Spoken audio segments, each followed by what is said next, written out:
나는 지극히 평범한 20살 대학생 히카리라고 한다. 오늘은 내 친구와 후배 사이에 일어난 일에 대해 얘기해 보려고 한다. 나는 중류층 가정에서 태어난 평범한 서민이다. 그리고 나에겐 중학교 때부터 친했던 마유코라고 하는 친구가 있는데 처음 만났을 당시에는 지극히 평범한 아이였지만 어느새 확 바뀌고 말았다. 그녀 아버지가 복권에 당첨된 것이었다. 게다가 그 돈을 투자하여 더 큰 돈을 만들어 마유코는 점점 더 잘 살게 되었다. 그리고 우리가 대학생이 되었을 때쯤에는 얼마 전에 아이자와 선배랑 데이트했어. 대박이다. 작년에 미스터 캠퍼스에 나왔던 사람이지? 그렇다고 하더라. 뭐 얼굴은 잘생겼긴 한데 뭔가 문제라도 있었어? 좋은 가게가 있다고 해서 따라갔는데 엄청 싸 보이는 가게로 데려가더라고. 뭐 체인점 같은 곳? 아니, 뭐 일단 이탈리안이긴 했는데 둘이서 식사를 해도 7,000엔밖에 안 드는 가게더라고. 충분한 거 아니야? 대학생 치고는 꽤 비싼데? 그래?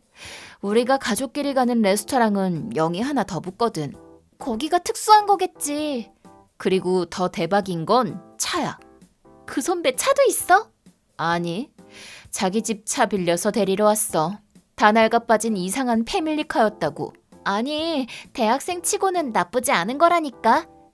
타봐야 불편하기만 하잖아. 우리 집 렉서스만 타고 다니다 보니까 적응이 안 되더라고. 항상 이런 식이다. 생활 전반에 있어 금전 감각이 상당히 이상하다. 심지어 그걸 대놓고 뽐내고 다니는 타입이기도 하다. 뭐 어디 브랜드 옷을 샀네, 해외 어디를 다녀왔네 하며 자랑도 엄청 해댄다. 그래서 나 외에는 친구가 적은 듯하다. 그런 학교 생활도 1년이 지나 2학년이 되기 직전이 되었을 때쯤 고등학생 때 내가 귀여워하던 1살 아래 후배 사나가 연락을 해왔다. 히카리 선배, 오랜만이에요. 사나야, 정말 오랜만이다. 수험은 다 끝났어? 어디 들어갈지 정해졌어? 사실 그걸 말하라고 연락했어요. 히카리 선배랑 같은 대학에 가게 됐어요.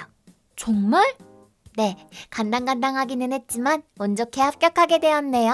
와, 너무 좋다. 또 같은 학교 다닐 수 있겠네? 네, 저도 너무 기뻐요. 대학 가서도 잘 부탁드려요. 나도 잘 부탁해.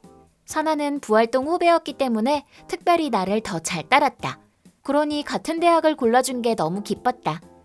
그래서 2학년이 되고 나서는 사나와 함께 보내는 시간이 늘었다. 그렇게 되자 자연스레 마요코도 넣어서 셋이서 행동하는 일도 많아졌다. 사나는 차분하게 남 얘기를 잘 들어주는 타입이라 마요코의 돈 자랑도 다 받아주었다. 그래서 마요코도 사나를 꽤 마음에 들어 하는데 내가 마요코와 둘이 있을 때 내가 지나가듯 했던 말이 그녀의 자존심을 자극했는지 밤에 그룹 채팅에서 이런 대화가 오갔다. 사나야, 히카리한테 들었는데 너 모니로봇 상사 사장 딸이라면서? 미안해, 나도 모르게 말해버렸어. 괜찮아요, 딱히 숨기는 것도 아니라서. 사장 딸이라고 하면 뭔가 부끄러워서 그렇게 부르는 건 별로 안 좋아하긴 하지만요. 모니로봇 상사는 대대로 저희 집안에서 경영하고 있어요. 오래된 대기업이지? 취준생들한테도 인기 많고. 네, 맞아요. 증조 할아버지 때부터 계속 이어오고 있어요. 그런 것 치고는 입는 옷도 전혀 고급스럽지는 않던데. 야, 그렇게 말하는 건 좀 아니지. 실제로 명품 옷 아니에요. 그냥 인터넷에서 파는 것밖에 없거든요. 어머나, 돈 많으신 사장님 딸인데 그렇게 검소해? 경영이 위태로운가? 아니요, 그냥 아빠의 지론인데 옷은 어차피 소모품이니까 돈을 들이는 건 쓸데없는 지출이라고 하셨어요. 그래서 아빠도 그냥 싼 옷만 입고 그래요. 그건 나도 처음 들었네. 역시 돈을 잘하는 분이라는 생각이 드네. 내 생각은 좀 다르긴 하지만 말이야. 물론 어디까지나 저희 집 방침일 뿐이에요. 집도 꽤 넓겠네? 네, 일반 집들이랑 비교하면. 참고로 우리 집은 방이 8개인데 거긴 어때? 왜 그리 공격적이야? 죄송해요, 잘 모르겠어요. 모르겠다니 무슨 말이야? 10개 이상은 없겠지만 창고 같은 부분까지 세면 얼마나 되는지 잘... 상상도 안 된다. 죄송해요, 제대로 대답 못 해드려서. 그 이후로 마요코는 사나를 엄청 견제하게 되었다. 돈부심이라니 난 이해가 안 된다. 예를 들면 연휴 때 마유코는 가족끼리 하와이 여행을 간다고 하는데 호화로운 호텔 사진이나 구입한 명품 브랜드 옷 등을 자랑했다. 그걸로 끝나면 좋았을 것을. 사나한테도 휴가 때 뭐 했는지 묻는 것이다. 스위스에 있는 별장에 다녀왔어요. 그래? 참고로 스위스 물가는 일본보다 훨씬 더 높고 별장은 엄청난 자산가가 아니고서야 가질 수도 없다. 솔직히 말해서 행동이나 품격을 봐도 마요코와는 격이 다른 수준이다. 그런데도 왜인지 절대 이길 수 없는 승부에 목숨을 거는 것이다. 사나도 승부하려는 생각은 전혀 없고 그저 묻는 질문에 대답할 뿐이었다. 그러니 당연히 마유코 태도에 당황하는 눈치였고, 저 마유코 선배한테 뭔가 했나요? 넌 아무것도 안 했잖아. 근데 요즘 뭔가 저한테 화내시는 듯한 느낌이라서요. 하긴 그렇게 대놓고 태도가 저런데 모를 수가 없겠지? 뭔가 실수한 거라면 사과드리고 싶은데 이유도 모르겠어서 힘들어요. 아니, 너가 잘못한 건 하나도 없어. 그건 마요코가 그냥 이상한 라이벌 의식을 가져서 그런 걸 거야. 라이벌 의식? 걔네 집도 꽤 돈이 많아서 말이야. 네, 그건 얘기를 듣고 느꼈어요. 그래도 너 같은 진정한 부자를 보고 뭔가 자기가 졌다는 것처럼 생각하는 그런 거 아닐까 싶어. 돈이 많은 건 아빠지 제가 아닌데 저 스스로는 그렇게 대단한 인간이 아니라고 생각하는데요. 솔직히 왜 저렇게까지 견제하는 건지 나도 이해가 안 가. 정말 미안해. 아니요, 저도 쓸데없는 얘기해서 죄송해요. 혹시 좀 불편한 거면 내가 딱 잘라 말해줄게. 그렇게까지 안 하셔도 괜찮아요. 그야 이런 식으로 이유 없이 견제하는데 곤란할 법도 하지. 어떻게 좀 해주고 싶어도 긁어부스럼이 될 것 같고 고민하고 있는데 마요코가 먼저 연락을 해왔다. 너 사나네 집 본 적 있어? 아니, 남 초대하는 건 아버지가 싫어하신다고 해서 방범상의 이유로. 뭔가 이상하다는 생각이 드는데 결국 걔가 부자라는 증거가 없지 않아? 증거라니 하고 싶은 말이 뭔데? 걔 정말 부자 맞아? 그냥 부자인 척하는 거 아니야? 그럴 리가 없잖아. 좀 적당히 해. 왜 자꾸 사나를 견제하는 건데? 마요코의 발상이 도를 넘어가고 있다. 이제는 애초에 왜 이런 애랑 계속 친구로 지내고 있는 건지도 잘 모르겠다. 도대체 어떤 행동을 보일지 전전긍긍하며 지켜보고 있었는데 생각보다 태도는 크게 바뀌지 않았고 사나에게 뭔가를 저지르는 일도 없었다. 자기가 벌인 일이 얼마나 바보 같은 일인지 이제야 깨달은 것 같이 보였다. 겨우 가슴을 쓸어내리고 안심했을 무렵 기어코 사건이 터지고 말았다.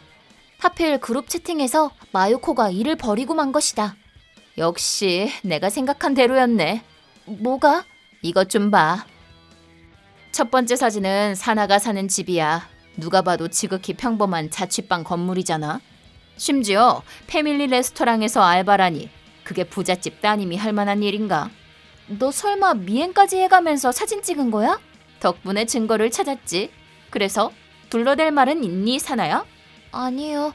이 집에서 살고 있고 알바도 하고 있어요. 아빠가 그러길 원해서요. 네? 사실 저 아빠 회사를 물려받을 생각이거든요. 우와, 사위가 아니라 사나 너한테 직접 물려주신대? 맞아요. 아직 나중 일이긴 하지만요. 그게 그런 집이랑 알바랑 무슨 상관인데? 회사를 물려받고 싶다고 말했더니 그럼 우선은 혼자 힘으로 생계를 꾸리는 방법부터 익히라고 하더라고요. 후계자에게는 항상 그래왔다고요. 에? 그럼 지원이 아예 없는 거야? 솔직히 월세랑 공과금은 지원받지만 그 외에는 다 제가 벌어요. 직장도 제가 직접 노력해서 얻어내라고 그랬어요. 와, 진짜 철저하신 분이구나. 근데 사나 너도 의외로 야망이 있었나 보네? 말로는 무슨 말을 못해. 증거를 보여달란 말이야. 너가 부자라는 걸 인증해봐. 인증을 하라니 그게 또 뭔 소린가 하고 있었는데 너무 집요하게 굴어 결국 사나가 사진 한 장을 보냈다. 그건 아버지와 함께 찍은 사진이었다. 대기업 사장인지라 누구나 아는 얼굴이었고 이 이상의 명확한 증거는 없을 것이다. 그걸 보고 마요코는 바로 침묵하고 말았다. 그 이후로는 쪽팔렸는지 학교에서도 우리를 피하게 되었다. 이쯤 되면 좀 불쌍하다 싶기도 했다. 사나도 신경 쓰이는 듯했다. 100% 자업자득이라고는 해도 그렇게 쪽을 당했으니 측은하기도 하다. 그러다 마요코가 오랜만에 또다시 그룹 톡방에 메시지를 보냈는데 저기 너희한테 부탁이 있어. 부탁? 네가 부탁을 다 하네? 제가 할 수 있는 거라면 얼마든지요. 혹시 돈 좀 빌려줄 수 있어? 뭐? 장난하는 거야? 너네 집 카드는 어디다 팔아먹은 건데? 저번 달에 무심코 이것저것 막 질렀는데 금액이 조금 커서 아빠가 화내면서 정지시켜버렸어. 얼마나 썼는데? 150만 정도 되려나? 화낼 만도 하시지. 거의 차 한 대 값 아니야. 용돈이 없어서 돈이 바닥났어. 그럼 가지고 있는 명품 하나 팔면 그만이잖아. 안 쓰는 것도 널렸을 거 아니야. 그건 이미 했다고. 근데 그 돈도 다 써버린 거야. 아니 잠깐만. 저번 달에 정지당했다며. 이번 달 시작된 지 고작 일주일인데? 이번 달은 내 최애 브랜드 신상이 나와서 어쩔 수 없었어. 사나야, 나는 감당이 안 되는데 어떻게 하면 좋을까? 마유코 선배, 이건 어때요? 제가 일하는 곳에서 마침 신입을 모집하고 있거든요. 점장님이 융통성이 좋은 분이라 아마 급여도 가불해 주실 거예요. 그거 좋은 생각이다. 일하는 거면 좀... 그것보다도 돈 조금만 빌려주면 된다니까. 혹시나 해서 물어보는 건데 얼마나 필요한데? 15만 정도? 그걸 조금만이라고 표현하는 시점에서 이상한 거라고. 돈 못 빌려줘. 사나 너도 절대 빌려주지 마. 그럼 나보고 어떻게 하란 말이야. 일을 해. 그리고 조금이라도 돈의 감사함을 느껴봐. 그 이후로도 마유코는 계속 때를 썼지만 나도 사나도 완강히 거부했다. 그렇게 결국 마유코도 포기를 했다. 그리고 마유코는 알바를 시작했다.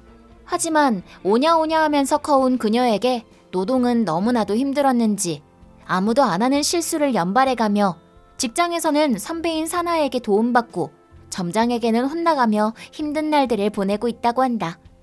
이걸 계기로 조금은 정신을 차렸으면 좋겠다.